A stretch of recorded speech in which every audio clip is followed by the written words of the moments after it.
created locally and shared with the world.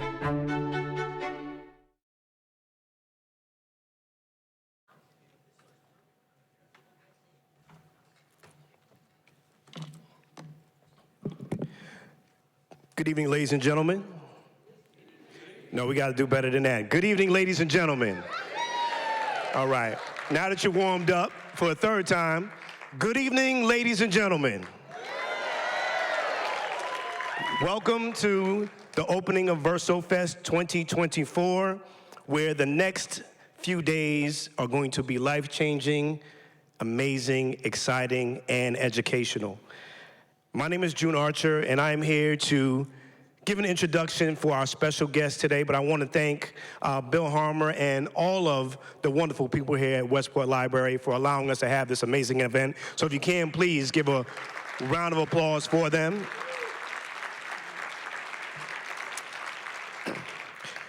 There are many orders that have blessed us over the decades. Martin Luther King, Malcolm X, there's so many more, but for me, there are artists such as KRS-One. You could clap for that. Daddy-O from Stetsasonic. The great and talented Dougie Fresh. These are men whose words I will hang on every time that they spoke, and because I've been so blessed to know each of them, I've had the opportunity to sit in front of them, to hear them speak. Tonight, I want to welcome to the stage another one of those amazing speakers who I hang on his every word. But before I bring him up, I want to just share some of the words that still ring true, because in 1988, my recording group, Room Service, was so enamored by the production of the Bomb Squad that we had the opportunity to go to the Apollo Theater, and because of winning the Apollo Theater, the late, great Biz Markie shared with the host, Ralph Cooper Sr. and Ralph Cooper Jr., that you have to introduce them to the Bomb Squad. And in 1989, we were blessed to go to the famous Green Street Studios in New York City. 5 kids from Connecticut who had a dream to get a record deal. And that would change our lives forever. And here, I want to just share some of the words that this young man had spoke, that spoke to me since 1988. 1989, the number, another summer. Get down, sound of the funky drummer. Music hitting your heart, 'cause I know I got soul brothers and sisters. That's Fight the Power. And then there was another piece from Welcome to the Terror Dome that went something like this. I got so much trouble on my mind, refuse to lose. Here's your ticket, hear the drummer get wicked. And then there was one of our favorites, Bring the Noise. If you know the words, you could feel free to recite as I do so myself. Bass, death row, once again back is the incredible, the uncannibal, Public Enemy #1. 5-0 said, and I got numb.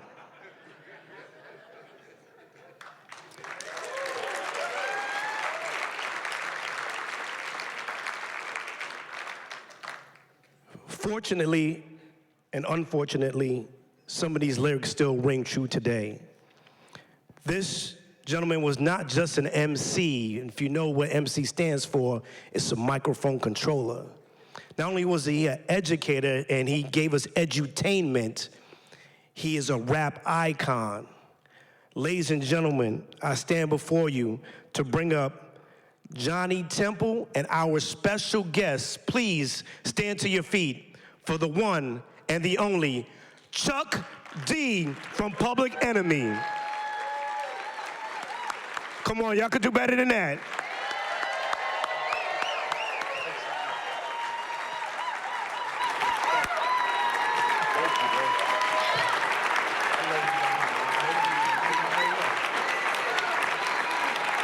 I've known this gentleman for at least 30 years of my life, and he is the same person that he was the day I met him in Green Street Studios. Take it away, Johnny. All right, thank you very much for that wonderful introduction for Chuck. You're so kind, thank you. We also got the hip-hop god pioneer in the house, Tony Tone. Every time I would see Cold Crush Brothers, especially in Hip Hop 50, last year you heard so many of the greats talk about the Cold Crush Brothers, and every time I mentioned Tony Tone, I gotta also throw in that never leave the girls alone. But the great Tony Tone here, as well as others, and thank you. Anyway, I didn't mean to cut you off, Johnny. He's my publisher, a great man. And how we came together, I'm gonna just jump into this.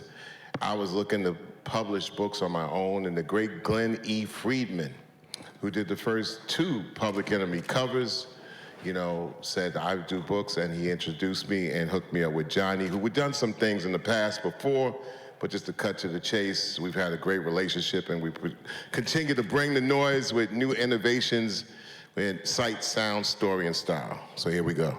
Great, all right. I'd like to start by thanking Bill Harmer, Alex Giannini, Robin Powell, and all the other organizers for VersoFest. This is an incredible event. And this sort of programming, it's not inevitable. It only happens because people put a lot of work into it, and it's an honor to be here today. It's a special honor to be on the stage with Chuck.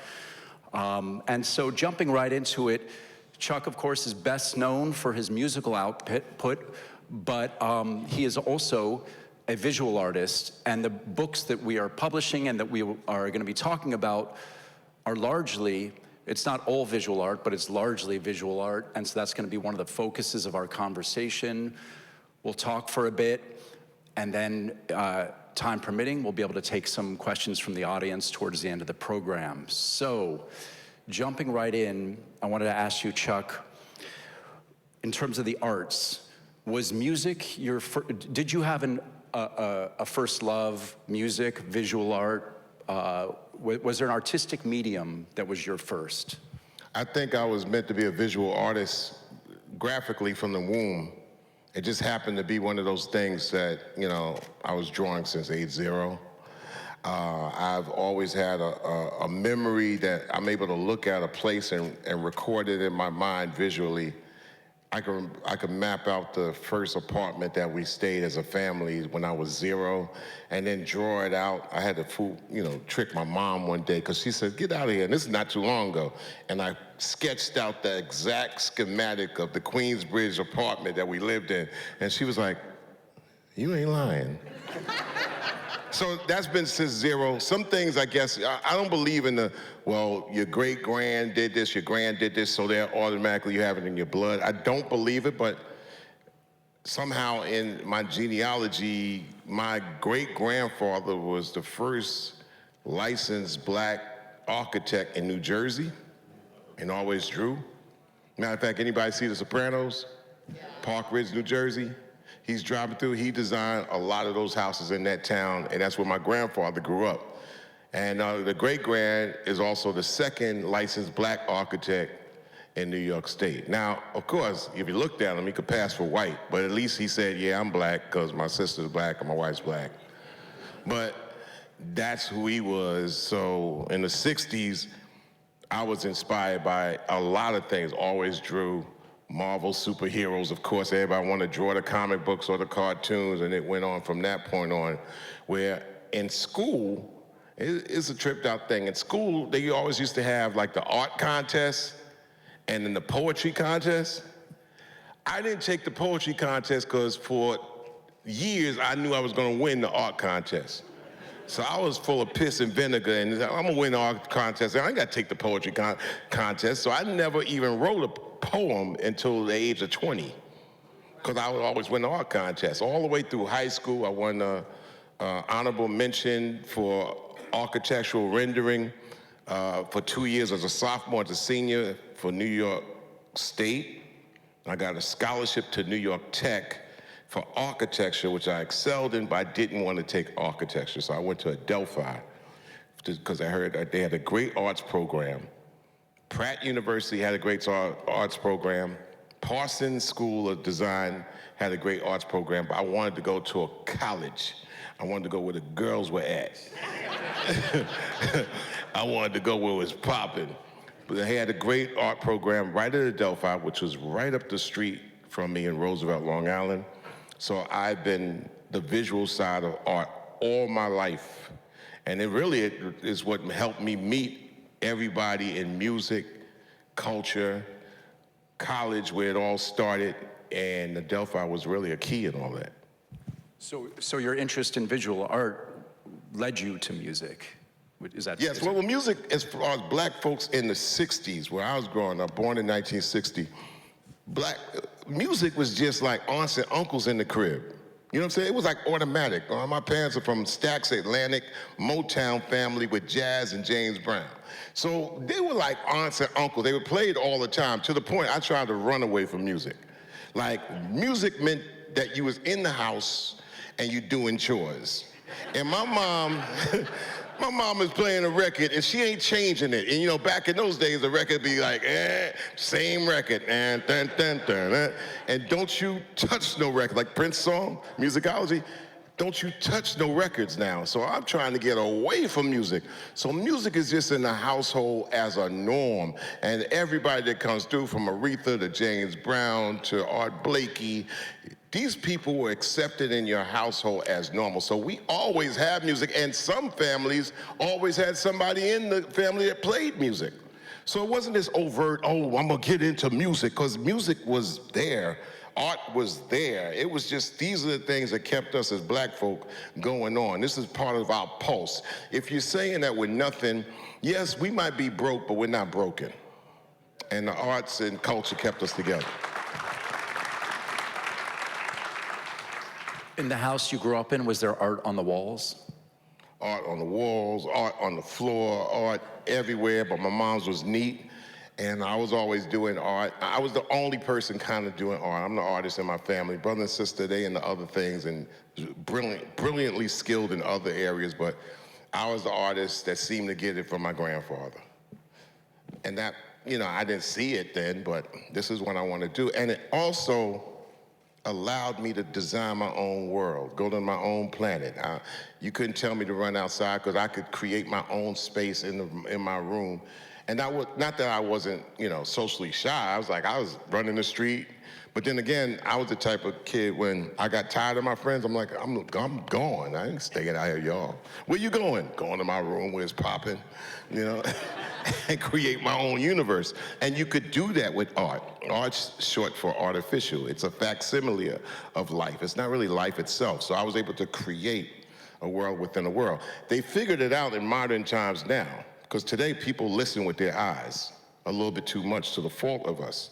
They don't listen with their ears. The music aspect, people listen with their ears. They could close their eyes, use their imagination, which they had, and then use their third eye and their mind to process what they heard. But you didn't have to see anything. Later on, you saw it on American Bandstand, Soul Train. You saw the artist, or you saw the song that you heard. Today, it's the opposite. And MTV had something to do with that turnaround, where people saw music first and listen to it afterwards. That started to happen in the 90s and the 2000s. So sight, sound, story, and style have always been music to me, but today it speaks to that bigger than ever, than no other time, and that comes to what? Social media. It comes to the gadgets each one of y'all have in your pocket. And bigger than the record label, bigger than your favorite group, the biggest thing that you actually pray to is your gadget. And we got to kind of cut back from that, because everything is going through our gadgets. We're all screenagers. So in college, what did you learn in college? And do you remember what some of the courses you took that maybe influenced you? Yeah, design. I was a design major, communication minor. You take the two together is what the world rotates around today. I was a design major. Fall of 1978, I told you I wanted to go to Delphi because the party, the popping, the happening, the girls, and I got kicked the fuck out my first year. Didn't fail, just had too many incompletes. I had the nerve to sit in the class after missing it 5 times in a row in the front and act like I've been there. I couldn't believe, I was 18 years old. This was all fascinating to me. All my art classes were just phenomenal. 3 hours, nude models, it's fantastic. 3.5 hours. I'm passing that with A grades, Everything else is just I'm not showing up at. I'm even the school cartoonist with another school cartoonist of the Delphian newspaper who's another black 18-year-old.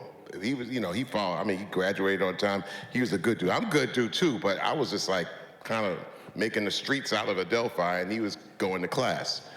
So at the end of the 1978-79 semester, I get kicked out, and I'm like, wow, a reality check. This is a reality check. I can't believe I'm out. I would get incompletes, not failures, and I would turn the paper upside down, thinking that it would change, and it's I. It's so I'm out of there. But in this time I'm out, I'm feeling like I had a golden opportunity to really be what I wanted to be. Because I came in there as a phenom, but doing what?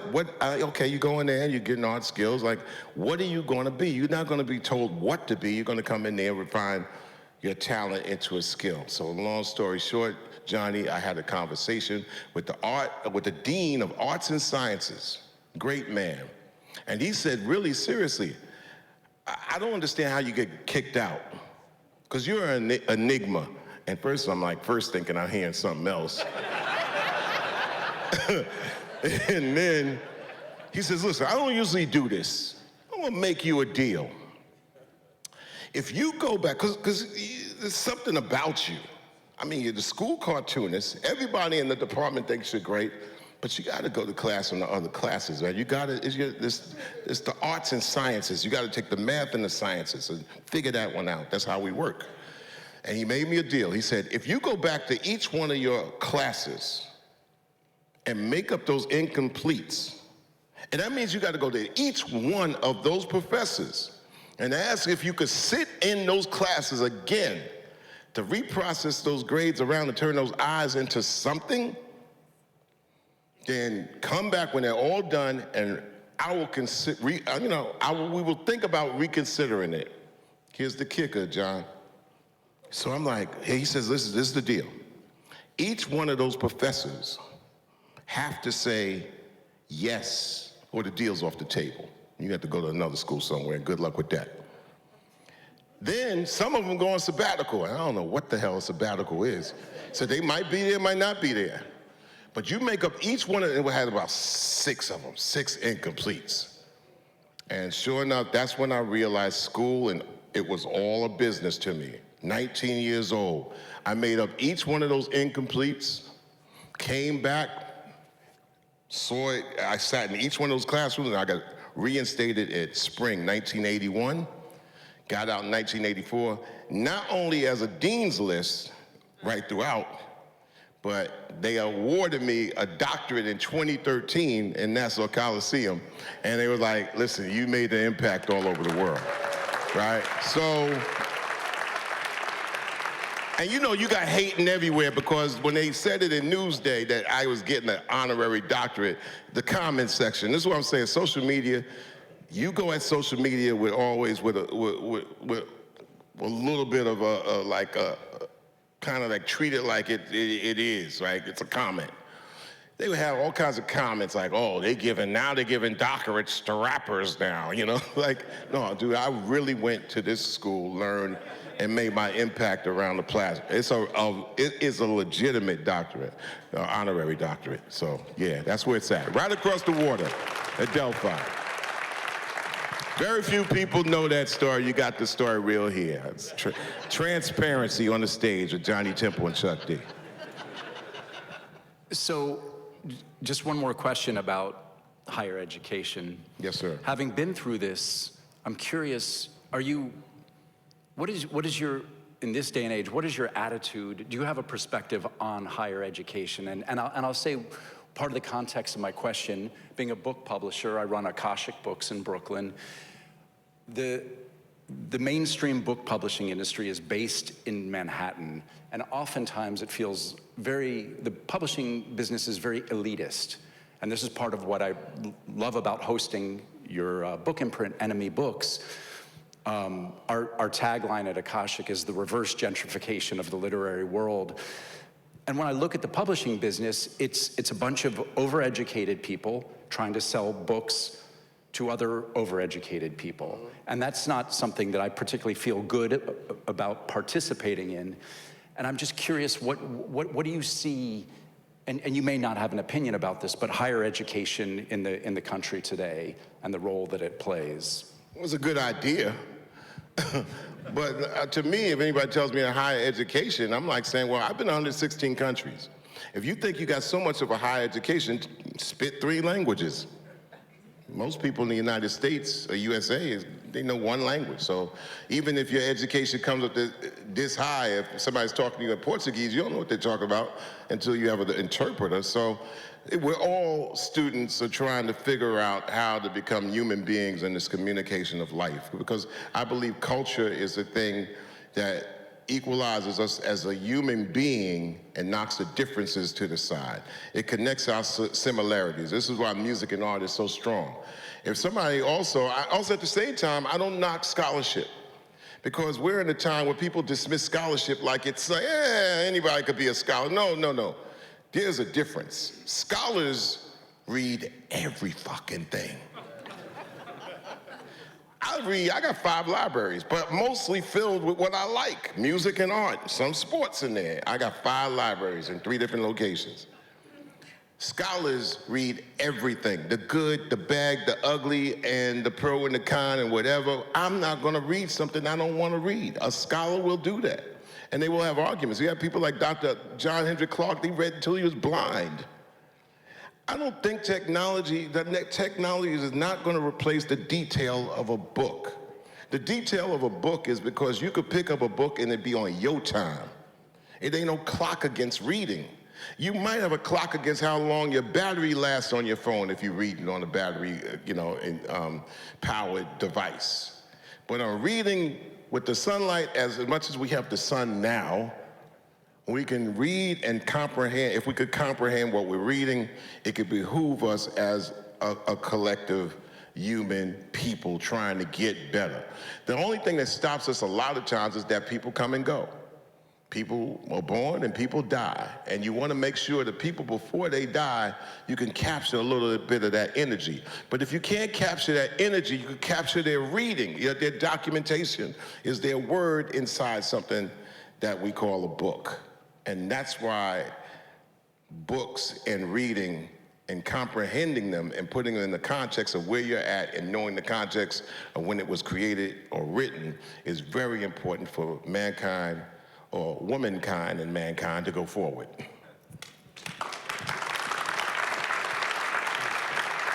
And you know, another thing, Johnny, we be always cool about saying, when somebody asks you a question, be like, I don't know.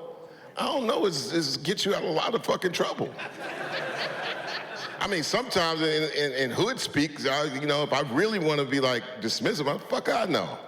You know what I'm saying? But we have to look at life as a teaching moment. As much as I respect Jay-Z as an artist, there's certain things that goes into the wash that we also be like, well, it's as great as a rap song, like the one of the 40's a new 30 and 30's a new 20. That doesn't work that way, not in life. 10-year-olds ain't saying they're the new embryo. I'm the new zygote, to age up is taking advantage of the present. And you really know where you are in the present by really sometimes learning through the word and experiences and the lives of others. This is what makes libraries and the energy of libraries and the books that have frozen the word and the feeling of a person that might not be here in this realm in physical state is something that we always can learn from. And me, I'm a fan of the arts. Like, I want to kind of learn about Matisse's life, but at the same time, I'm looking at his work and examine my works and my point of view and my time, or being able to look at things and say, okay, this is my presentation of it, And I do art for me. I don't do art for anybody else. And I think that's one of the biggest mistakes that's in these modern times, is that art only is something that should be sold. Art, if somebody picks it up for a price, and I'm talking to my publisher here, right? it's an exchange service. It's an exchange service of, okay, this is what I'm getting to keep as a possession because I can infuse this point of view or this perspective that I've learned from this person into me. I'm bludgeoned when I go to bookstores. Like, but it's a good thing. It's better than cocaine. I mean, if I come out of Barnes and Noble like, God damn, I spent this much again? So I kind of turn it around and say, well, what can I also give to the world? The same way I go and support everybody's books when I go to these stores. Yesterday I picked up a book on one of my favorite artists that I kind of like become this thing for me. MC Escher. No, he's not an MC. He's the person that actually was able to do, the best way to explain it, art and using quadrant mechanics and time and space and mathematics to come up with his art to make you go like, I don't understand that, but I'm using it towards my art. So when I deliver you a book of my thing, it's my style. And I think this is the most important thing you could do in your life is try to discover what your lifestyle is. Not that you buy into a lifestyle, you create your lifestyle. Your life belongs to nobody else, and the style about your life is something that you should look into designing, especially in these clogged, unclear days of this third decade of this 21st century.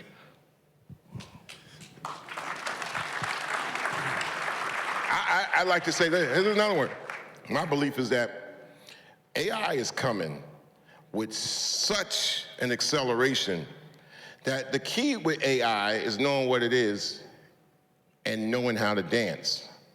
Now, I come from back in the days, like, if you ain't a DJ like Tony Tone, then it's the floor, and it's the DJ, and it's people on the floor. Usually, the girls on the floor, the guys on the wall, You don't want to be a wallflower watching the music go on and on to the break of dawn. So you got to learn somehow how to dance with somebody or something, right?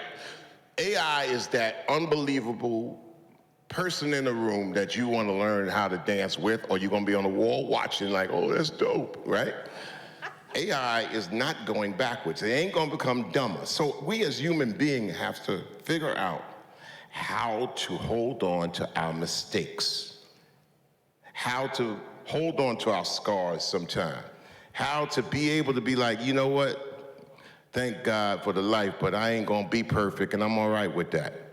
Because AI is about perfection, and AI and art is about going to an area where it's gonna be perfect. And they might give you a bread line or a crumb line on the way from something that is start down to being perfect at the end.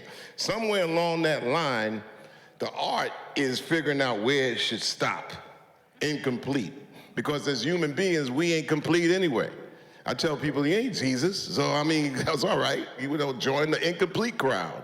Same thing with art. Same thing with music. When you try to get into the area of, I gotta make the perfect music, you're starting to run into an area where you're gonna be upset by artificial intelligence. The auto-tune has done that in music. It's like, all right, we got to correct this non-singing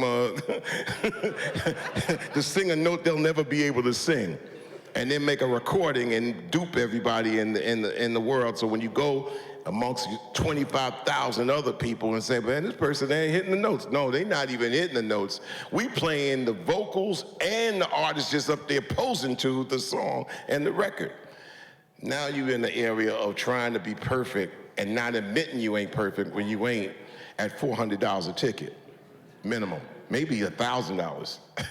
So this is where we're at, where art collides so much into commerce, you get run over with the commerce and figure out like, what the fuck, is that much art that, damn man, it's like, why is there a difference between Al Green and Travis Scott, And as a person that loves music, you got to be able to say there's similarities instead of like, oh man, they're doing a whole different thing than what he's doing, you know. So that's where we're at right now, Johnny. And I'll leave on this note on the point on that. Where was ESPN? Up the block? New Britain? How far is that? Like an hour? ESPN has revolutionized the minds to say the United States of America is in the mindset of sports. But more people than ever know little about music. Once upon a time, people would know music, the labels, the musicians, the artists. It's evaporated. Meanwhile, ESPN makes sure that you know every stat about a bullshit, whack-ass, lousy team. But they can't tell you an instrument that they hear in their best song. So there's a lot of room that we can do in library systems and school curriculums that educate us about art and music. And that's one of the things when I do the studio or summer here, look at commentary, rap Pilates, and see what I have in my life, put some art to it, and a little bit of the opinion of what I think, you know, and see where it goes from there. All right, so when you referenced at the beginning of our conversation, Glenn Friedman, the photographer, introducing us, and when we started talking, you weren't just talking about a single book, you wanted to establish this imprint, Enemy Books. So, a two-part question. One, why not just one book? What was your motivation to establish Enemy Books? And part two is there a through line that connects Enemy Books to Public Enemy, or is the through line Chuck D? Well, I think so. I think with the process of a lot of people being able to do a lot of different things and easier to make things or create things, I think traditional areas and the knowledge of how these industries work, like a person like yourself, you know the real mechanics. So when somebody says, oh man, this is going on in my life, I think I should do a book. You could get a book done. You know, you get a book done and have it mass produced and stuff like that. And I've had books done from major publishers before, and it's cool. But I think also with music and art and all that, since there's a lot of stuff out there, I think artists and musicians, I think you could be weighed by your catalog. I think you could be signified by your body of work. And I think the body of work in this day of speed needs to be recognized a little bit quicker than in the past. Like, is a person gonna wait 20 years for your body of work and here comes something 2 years later? I think today, with so many things being quickly looked at, digested, collected, because a lot of things are collectibles. A kid will collect a 12-inch record and never listen to it. Why? I just got it because, I mean, people collect, little sports dolls, and what do you do with it? I mean, you're 49, man. I'm like, well, I take it to my tub and put a little cape on it and go, "Arr, arr."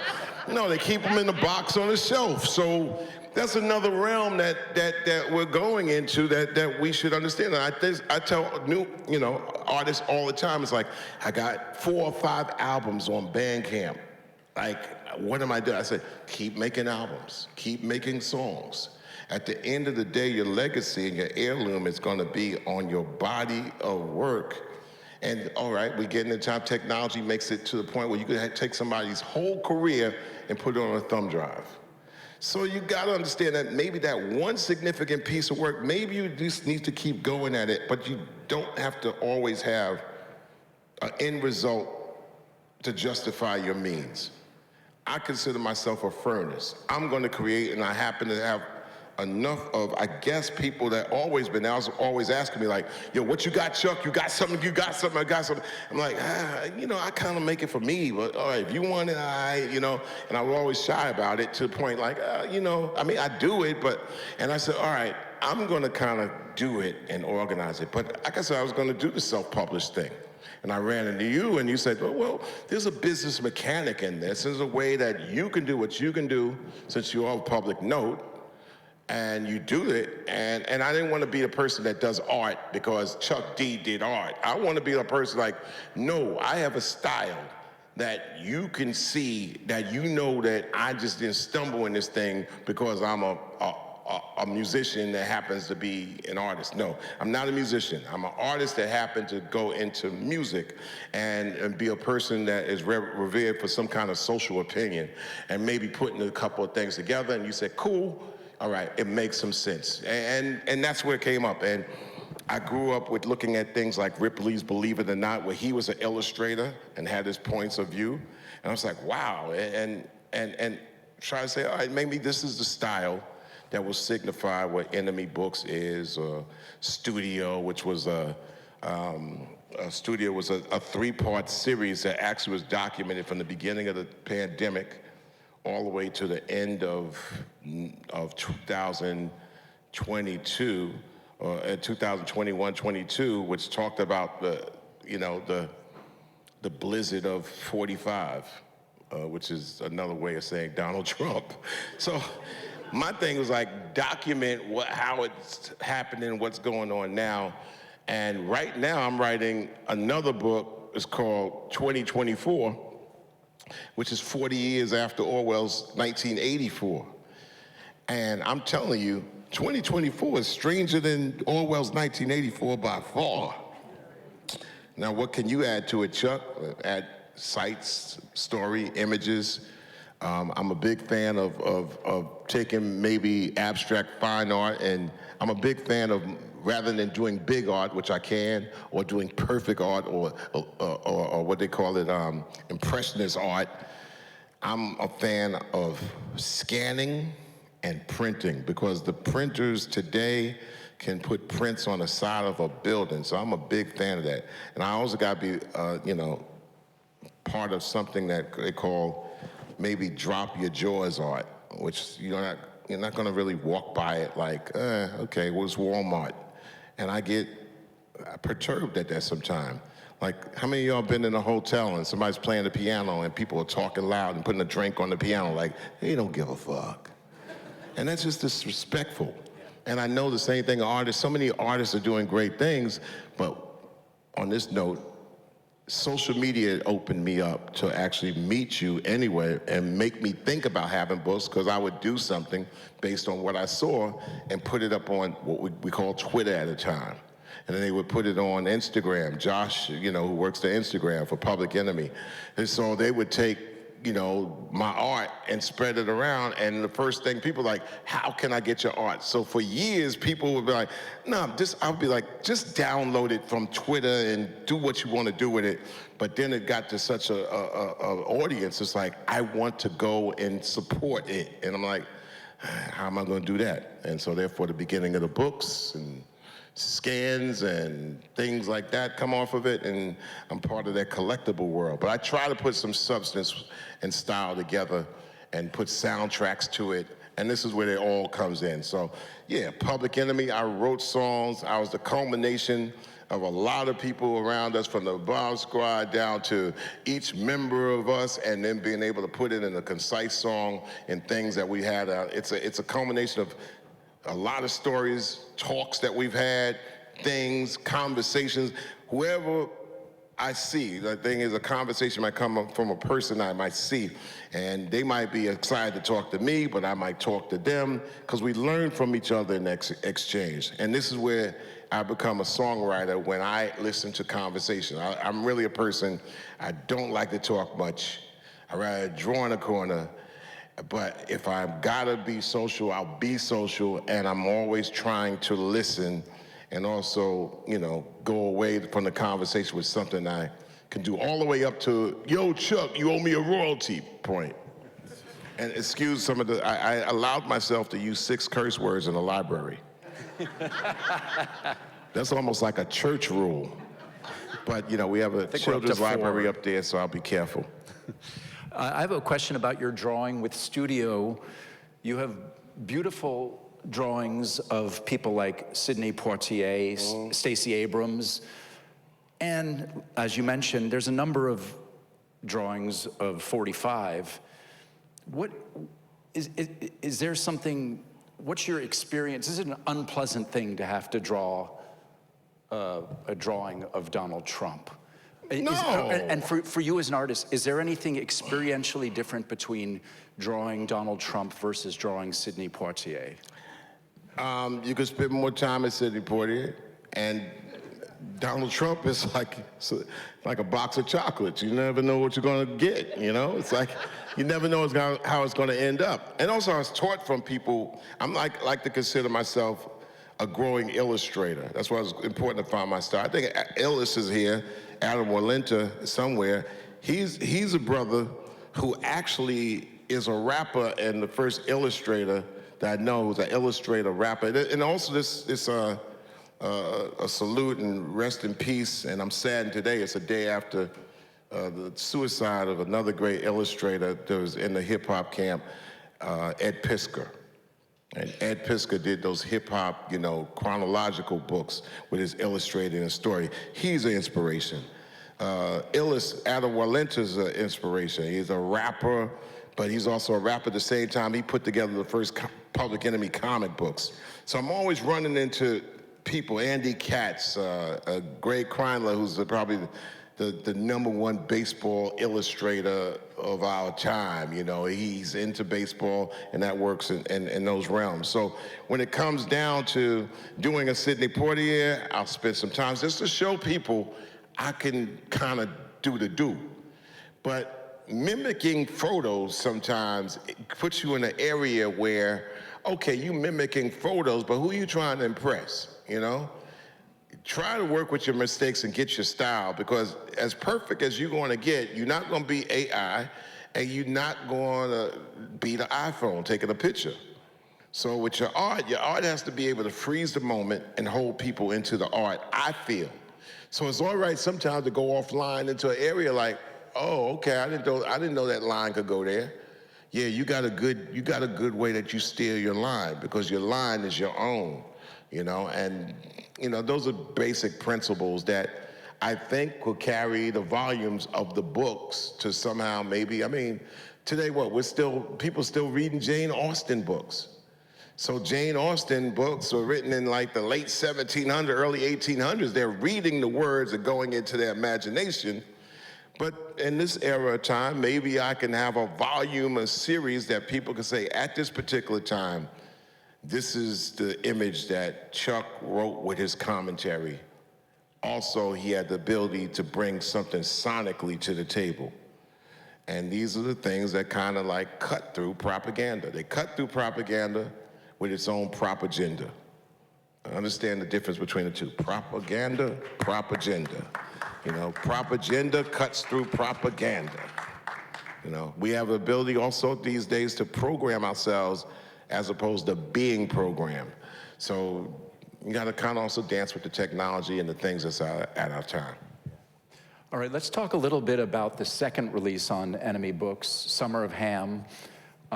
This More Than Studio has a central theme, which is gun violence. And if we have time, I want to ask you about a few specific images.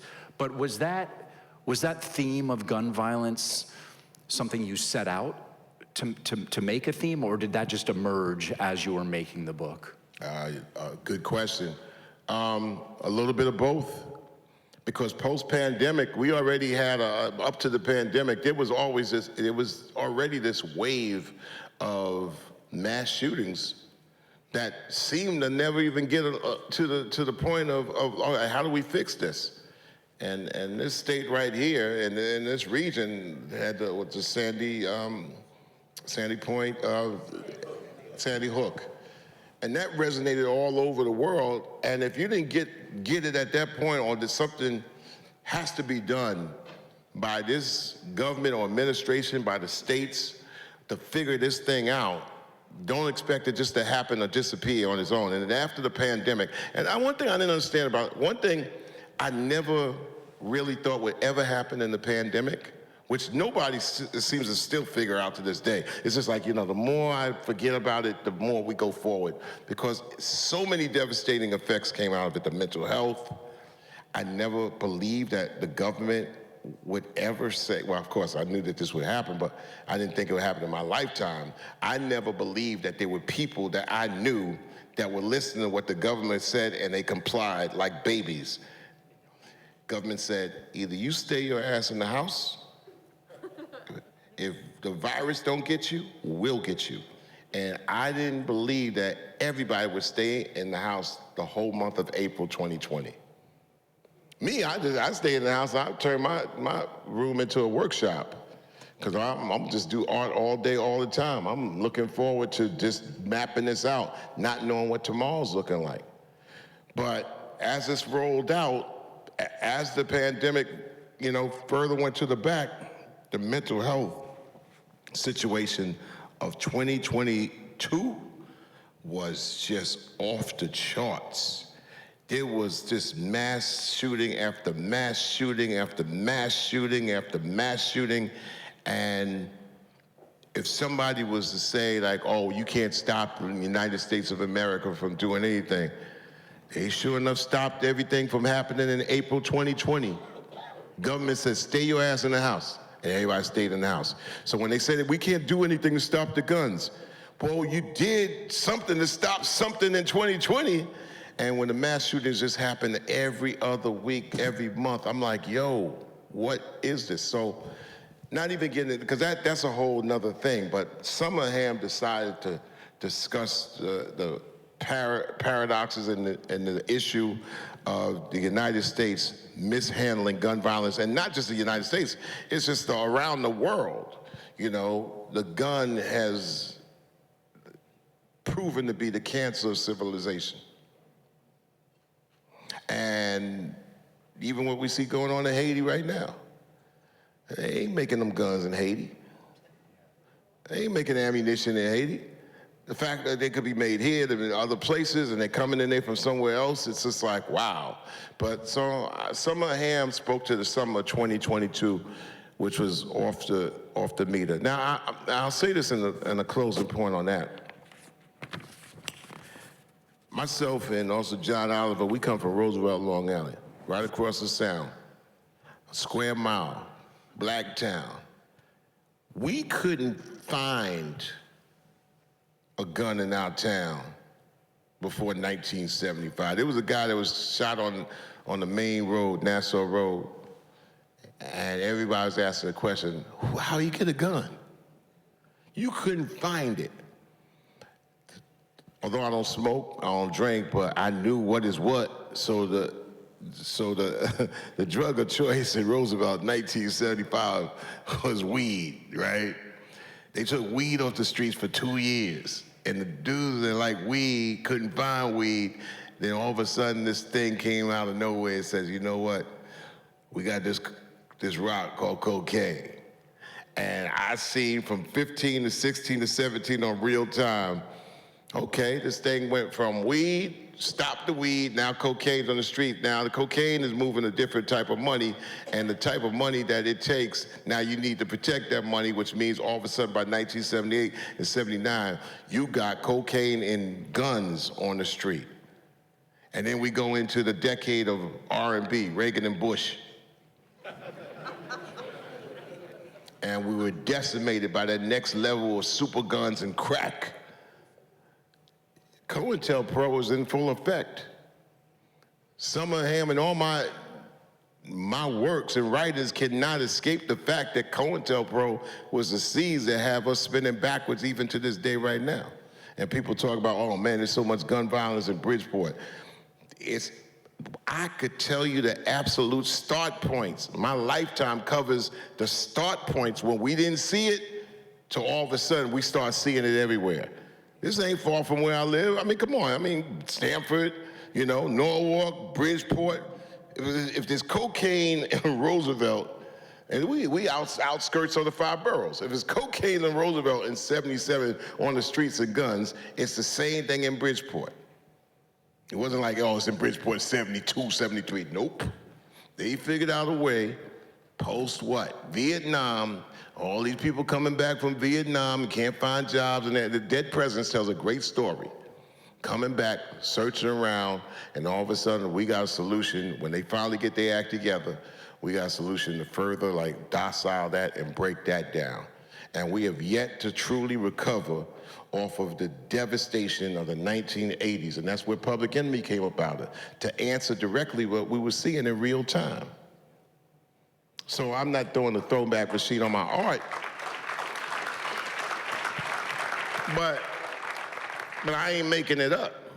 Now, it might seem like it's fantasy world to someone born in 1990, somebody born in the year 2000, who's now 24 years old. That's a grown-ass person, right? If they're looking back and saying, yo, I don't even believe there was a period that it wasn't a gun in the black neighborhood. There wasn't, hard drugs and stuff like that. There was a time where it was seriously being watched. Yeah, there was there. We used to call them, they're in the pool room. They're in corners where you shouldn't even go to. Oh, that's real thug life. That ain't thug life coming through a TV set with actors and rappers and stuff like that. That wasn't real. That wasn't thug life.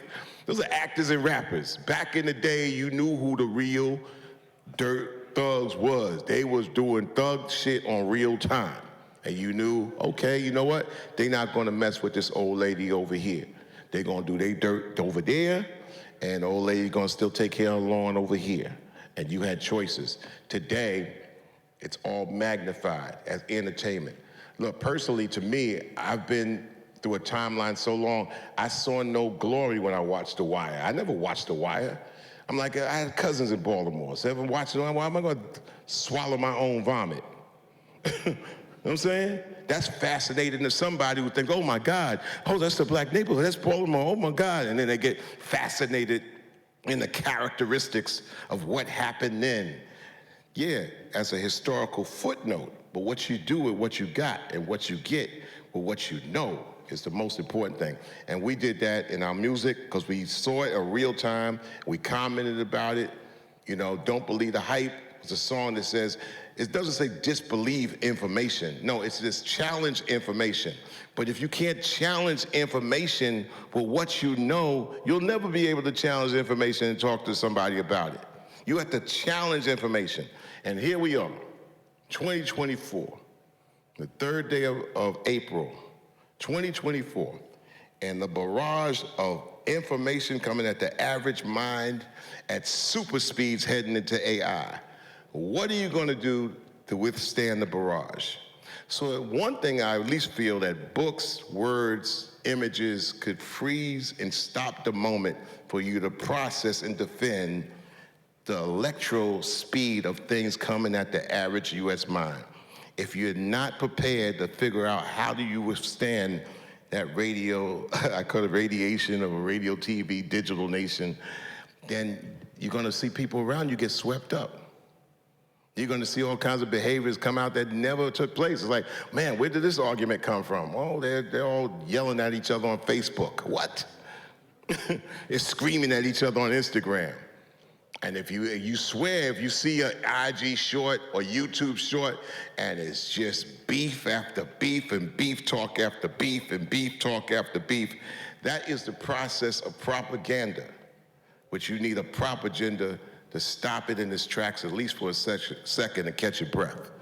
So we put it in books. And not everybody's gonna go to a book, because trust me, I got 5 libraries. If I had to hide some money, Johnny, if I gotta hide money and jewelry, sure, man. I don't wear jewelry, you know what I'm saying? I ain't got a lot of money, but if I had to hide it, it's all going in the books. And I give clues. Page 67 of this particular author, this year it came out, you'll find a $100 bill in there. Huh? This author did this, and matter of fact, wrote this book too. He got 5 books that this author wrote. Boom, from 1930 to 1960. It's in page 88. And I'm telling you, where's this $500 bill? They're gonna miss it every time, man. I got 5 libraries, man. I don't mean to brag on this, but if I tell you the amount of people who have come to me to borrow a book, it would shame your publishing industry. 3 people have bought books from me in 50 years, bro. Well, now there's 400 people who might rob your house. But you won't find that money.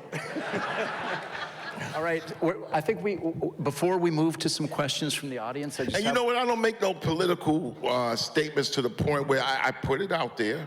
I don't kind of like in songs. Public Enemy songs is a culmination of all of our opinions. So it's not like what Chuck D feels personally. It's like I kind of like, look, I got Griff here and I got Flavor here, right? So I would take conversations and figure out what conversation can I have to balance this out to represent Public Enemy in a song of what I think right here. Here's Hank over there. Here's the S1s over here. You know what I'm saying? And I would try to, his Terminator who might not say anything, How do I actually make a concise statement in a rap song that gets the whole total point where we all say, you know what, we can stand behind that. And my art is more personal, but still I have to open up saying, this is what I think. What do y'all think? Because I'm delivering the point of sight, sound, story, and style. But I still have an openness to speak on behalf of a constituency and make you figure it out for yourself. There's an abortion law. So when a bunch of dudes is trying to make a determination on how women should treat and use their bodies when it comes down to abortion, that's the craziest thing I've ever heard before. I mean, it's just as crazy as drawing Donald Trump's hair. It's just as crazy as Joe Biden telling us how young he is. It's just, what I'm saying? It's the courts, the courts is just battling every day against each other. It's just the craziest thing. And also tell people the importance of voting, man. It's like voting is like, know your local. You really be entrenched inside your local politics instead of trying to figure out the World Series of the President of the United States. Although we have to make decisions as grown folks. So I kind of like boom, boom, boom, and at the end of the day, this United States of America, and the reason I say that is that there's things I don't understand. You only could get one license in the United States, of one state at a time. You only could vote in one state. I get that. But if I'm in California, I'm driving, and I have my Georgia license, they're like, oh, so you're from Georgia? Like, no, I kind of travel here and there and all that. It's like, what are you doing traveling all these places, Negro? So it's the disunited states of America. It's run by states and state laws. I really believe, and when the United States, if it's not really together on the same page, you really got 5 countries. And I was performing in Europe on a tour when one day it was the USSR, and the next day it wasn't. People picking, bricks out of Berlin. I'm like, okay. And in the beginning of my career, we used to get wakened up by dogs and flashlights on that one strip road going from West Germany to Berlin, which is split in 2 halves, East Germany and West Germany. We're playing on the West German side. Radio stations are broadcasting to all of Berlin, but the East German Public Enemy fans cannot come because there's a wall there that's saying that if they get close to the wall, they'll be shot dead, just like, like in Korea. Like play in Korea, you're in Seoul, and you get close to, to the D, and you get shot dead. So I do believe that governments have a way to go to catch up to humanity. They could be the cancer of civilization if we as human beings don't realize that we're all together on this planet. We're not aliens to it. All right. Can I also tell you, sometimes I get tired of talking. I did my art too, because I'm tired of hearing myself. I tell myself, shut up all the time. It's like, Chuck, man, shut the hell up. And Chuck, say something. I'm like, I'm tired of hearing me. So I listen a lot. All these people are here to hear you talk. So Alex, can you go for the next image? This is my last question. Oh, no, not this one. Maybe the next one? That's a beautiful one. Yeah, some of these could be Prince, and people ask for some of them to be Prince. And, it comes out sometime. All right, my last question for you is, what are the materials you're using to make this art? And then we're gonna open this up for the audience. I think there's a mic. I don't know if We don't have time for Wow, audience questions. We don't have time? We're going to just close when no time for questions. Okay. Yeah, Oh. unfortunately. Sorry about that. It goes fast. See, I knew I talked too much. So what materials for these two books, Studio and Summer of Ham? What are the main materials you're using? Whatever I get my hands on. A lot of times, oh man, use this, use that, use that. No, whatever's there. Pencil, no special pen. Five Below is a great place to get it. I couldn't wait for Five Below. Michael's ripped me off for so long. Five Below came along and knocked Michael's right on out. So it's white out, Sharpie pens. I could do the watercolor and do, blare outs and smear outs with watercolor from I like to, I consider myself an illustrator. So I illustrate, I don't paint, but I could do painting. But it's like get it across, make sure your lines have a kinetic energy to it. And even when it becomes a mess, and then Johnny liked this. Johnny, Johnny likes when the pages bleed. He said, it's a nice style. I said, yeah, I always thought so too, Absolutely. If you turn these things into somebody in the middle of the illustration world, and I learned this from Adam Walenta, man, just turn in what you turn in and stand by it. But Johnny has allowed me to just turn it in, and he likes the bleeds. The bleeds are like, I'll be working on a book and it just bleeds to the next page and smears out the other page. Now, I gotta make some things legible, but it becomes the total art, page by page by page. The white is simple, and Fauci is like white out. And the white out guns you can get from, now you can't get the white out guns from Target and places like that no more. So you gotta order them on Amazon. And you can't really take the white out, although I kind of do it sometime, but you're not gonna get an exact line. The white out, where you take it out the little bottle. And by the way, question, another music question. White out is invented by who? Mike Nesmith's mother. There you go, but you got MTV roots. You don't count. Yeah, Mike Nesmith of the Monkees. I should have asked that question. Who's Mike Nesmith? Of the Monkees, his mother invented whiteout. So when the Monkees actually everybody had to figure out something, Mike Nesmith was like, well, I don't know about y'all, but I'm good. Because whiteout made $1 trillion. Now they don't use whiteout as much anymore. Why? Because you got electronic gadgets. However, I use whiteout for art, and that's where the white shows up. And then and here's another thing.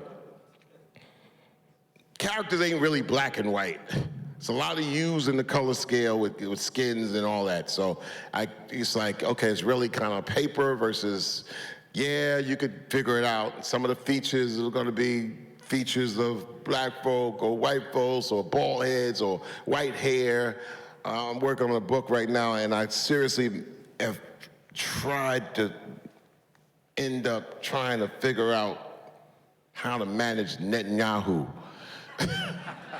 Because he has a thick of white hair going like this and angry face half the time, so, I figure it out. The whiteout will always repair. But, it's kind of rudimentary. I use rudimentary tools. Yes, I know how to use the best of the best, but it's just almost like when we was making a song. You know what it is, Tony? You don't need the #1 turntables, the #1 music making machine. I got the #1 and most incredible bass guitar ever in the world. It's not gonna make you make great music. It's gotta be here. This is where your skill set is. I went to Delphi not to know what to do with my appendages. It's you have to see what you have in your head and make it come out. And that's what you learn in art, that's what you learn in music. And I was blessed to be able to say, you can't teach a lot of this, but you have to encourage it in everybody. Everybody has art inside them. Everybody has opinions inside them, but not everybody has the ease to get it out of them or get it out of them in a span of time that they would like. So take your time and enjoy your time and your space and enjoy your lives Enjoy every second of your lives. I mean, I think the world is art itself. You know, things get in the way of messing that up. You know, the nature gives the best art. You go out there and be like, man, this can't be topped. And especially, you know, y'all in Westport, you go up, you could just look at a bunch of places within minutes of here and say, you know, that's God's work right there. Whether you believe in God or not, you know you ain't made it. So that's the thing that cracked me up all the time. I don't know. Well, you ain't do it. So that's God's work. So that's that. All right. I think we're out of time. So Can I say one more announcement? I created the world's first cultural app. And you can actually go right to your phone. It's called Bring the Noise. You go to bringthenoiseapp.com. They've got an Android, God save you, and or iPhone. You can go to the stores and pick that up. And really, it's for, we call it FAMS. It's for film, art, music, sport. If anybody has to say, oh, well, what does it do? It's like, it's TikTok. 35 and up, really 40 and up, but I say 35, get that 5 year saving grace. But other than drama, or this, that, or, you know, I got a problem today and all that, no, you say that for TikTok. We never tell you to leave TikTok, although if you're 35 years old on TikTok, there's a problem there. You know, Instagram, Facebook, X, YouTube, people mad at Elon Musk, but they driving Teslas. I'm confused by that. No, so filmmakers, artists, musicians, and sports heads go to Bring the Noise. It's right there in your stores, and you can go to bringthenoiseapp.com to take you to both places. So I would be remiss to say that. And also within that, on our social media, you know, Enemy Books, go to Akashic Books, which is this great man put together with so many great illustrators and so many great artists, and being able to, and still, you know, plays in his band all over the world. Go figure, right? You know, so, and then we got coming out this summer, Rap Pilates, body and mind conditioning in the digital age, because I'm a process 118 tours, 116 countries, and at 63 doing rap songs at a fast rate. You know, people are like, what do you do? What do you do? I'm like, you know, I just take Pilates. Oh, I do Pilates is for women and all that. Like, no, guys, if you're over 40, trust me, don't beat yourself up. Join your girlfriend, your wife in the Pilates class. Stretch. You know, don't be trying to beat the weights. Yo, you're not going to the 14-year-old party no more. It's like this, you know, ease it out. But, you know, but Kathy Lopez, who's my teacher, my coach, I've been part of her program for 10 years, and she's got a really simple, it's just you and yourself.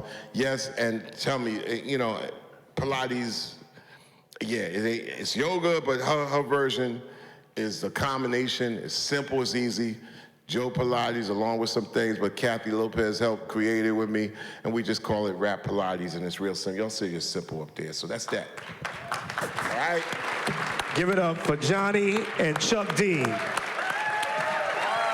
Come on, y'all could do better than that. Now, really quickly, we're going to turn it over here. 3 quick questions. Yeah, we have time for 3 questions. So if you have a question, nope, you got to come over to the mic, though. So first 3 up to the mic, we'll get a chance. All right, Chuck, you good? All right, real quick.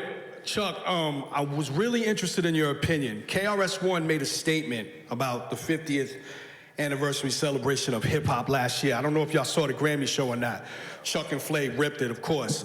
He made a very interesting statement about why he chose not to participate. He basically said that the Grammys ignored hip-hop for 50 years. Now, you and Chris have been brothers, you know, forever. I was just curious to what was your opinion on that, and, you know, did he have a valid point or not? Yeah, KRS-One is the chairman of the Hip Hop Alliance, which is hip hop's first union. So whatever he says, I call him Mr. Chairman. Anybody that you hear with a very different point of view in hip hop, it's all correct, because it's all for the furtherment of the culture and the art form. So Chris had his accurate, precise reasons on how to look deeper. He didn't take it from a casual viewpoint. You know, wasn't casual. It was like, boom. So the deeper you want to get into the science of it, you say, yeah, it all makes sense. Whatever Chris said about how we should look at this as an art form, as actual dates. Come on in, get inside in the detail. Just don't say you love hip hop, but don't love many other things about it, especially the people it comes out of. But thank you, bro. Yes, sir. Hi. What's Hi, your Chuck. name? Tell me your name. I just want to know your name and where you're from. Oh. That's for me. I'm Mike Dugan. Wrong meeting. Mike Dugan, originally from New Fairfield, Connecticut, although I was born in Yonkers, long story. Spent 15 years in the Upper East Side, now I live in Wilton, so. But I would like to say it is truly an honor. I was in the little mixing class, and you came up to me, and I was trying to mix, and I was just completely dumbfounded. So it's truly an honor. My question maybe has a little bit more to do with kind of way back in the day with Def Jam. And I just wanted to know what your opinion of, because I bought his book, and I find his creativity to span all kinds of music, but kind of Rick Rubin and his influence on Def Jam and perhaps yourself and a number, I mean, he's worked with Black Sabbath, I mean, everyone, so. Yeah, Def Jam was something. Rick Rubin, incredible innovator. Public Enemy does not exist if it wasn't for Rick Rubin, Run DMC, and the Beastie Boys. Adam Yauch, Jam Master Jay, who are no longer here. And Yauch and Jam Master Jay, Adam Horvitz, I mean, those guys, Mike Diamond, DMC, it would be impossible to speak here as a recording artist if it wasn't for those guys who pulled me in after I said, no, I don't want to do records. But like, you write half of life, and this goes for everybody, you write half of life, and life writes the other half back at you. Sure does. Learn to live with it, people. Thank you. By the way, my name's Mike Dugan. I go by Mike D. Mike.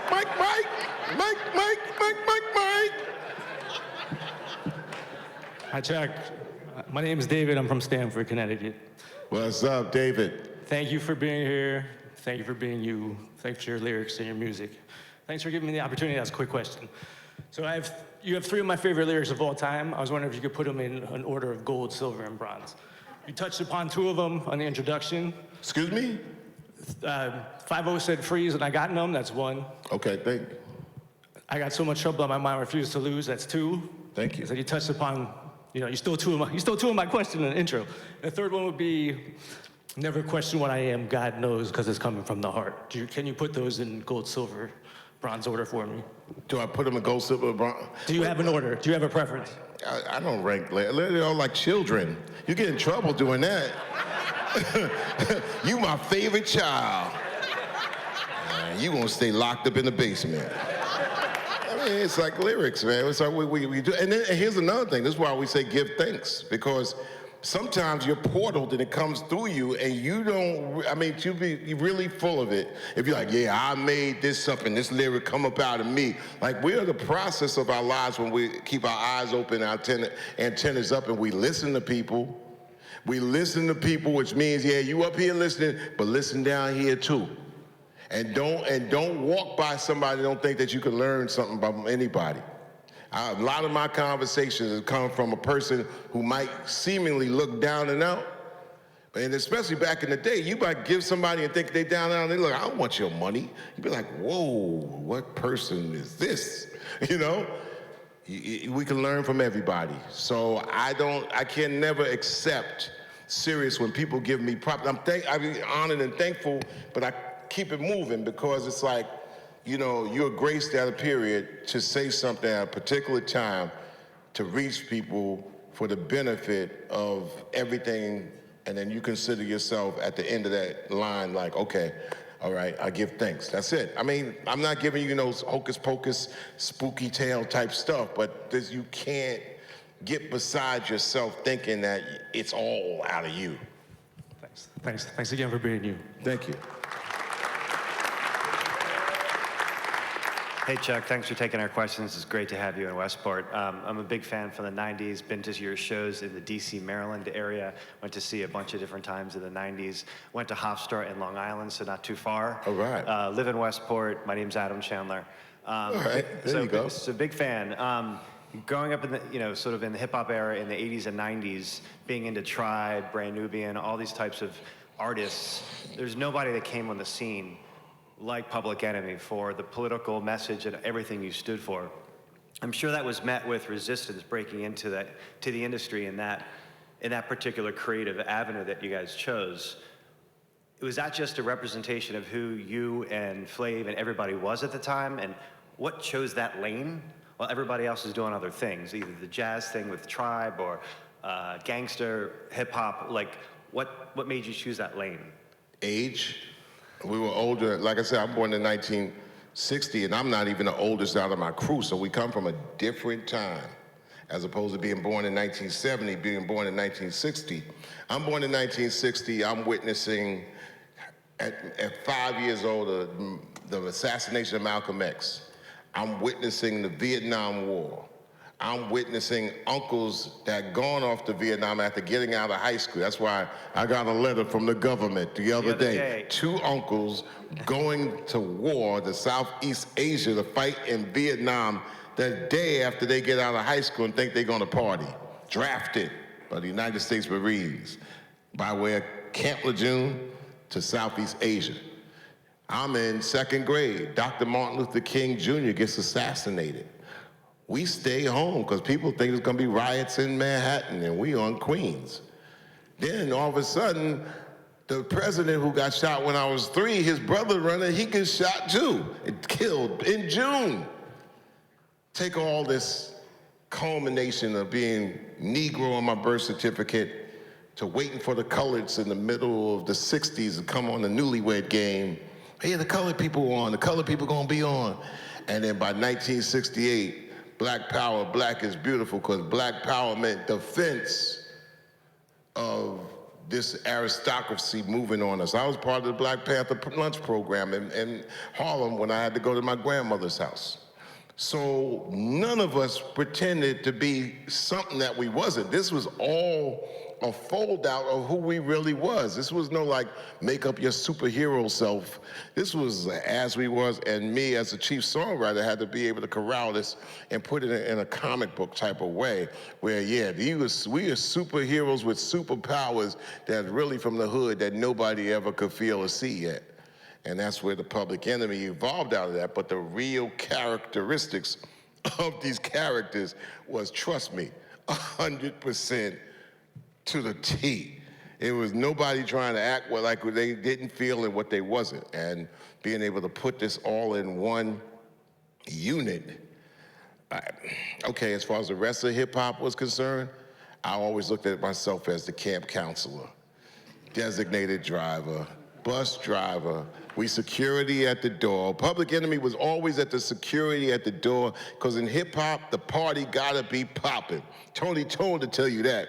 When Public Enemy came along, we said, look, we know the party got to never ever stop. It got to rock on to the break of dawn and keep on, right? The key is who's going to make sure that people feel comfortable while the party is rocking, and that's where Public Enemy got at. That's why we got respected by the pioneers, the people, and the ones after us, because they knew that the party going to be protected by Public Enemy at the door, speaking for the artists to be who they wanted to be free, whoever they wanted to be and wanted to say. And here we are at the door, making sure everybody gonna be all right, and making sure everybody respect us as an art form.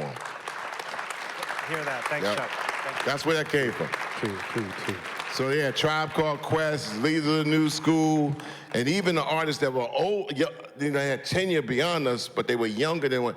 You know, I mean, yeah, they all, yo, what up, Unc? I was always bigger brother to them. I mean, some of us did the camp counselor thing, you know what I'm saying? And in the music industry, you didn't have a lot of that. It was like, yo, we just go wild, wild out, and I get that.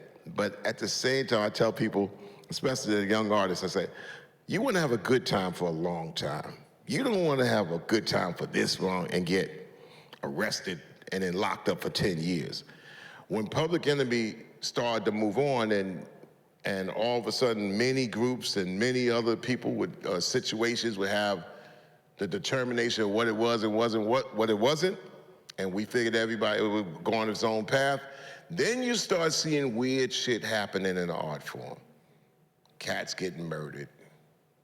All of a sudden the line between reality and fantasy gets blurred. Money comes in the game, and super money comes in the game. What do they say, Tone? God walks out the room. And then all of a sudden the art turns into something else. And if you don't have the reality, can the fantasy world take over? Is the blur between the fantasy and reality the two? And at the end of the day, when business speaks, it all becomes commerce. And the average person says, well, shit, East Coast, West Coast. And I used to say, ask very logical questions. East Coast, West Coast. Geographically, what does this mean? Does somebody in New Orleans say, yo, heads meaning East Coast, West Side? It doesn't make any sense to somebody from Chicago. So it's a place that's festered and fostered by the dynamics of Los Angeles and New York music, media, and publishing economies. And I was there to at least be able to tell people, hold on to hip hop, take care of it, and it'll take care of you. One more time for Johnny and Chuck D, ladies and gentlemen. Please get up out your seats.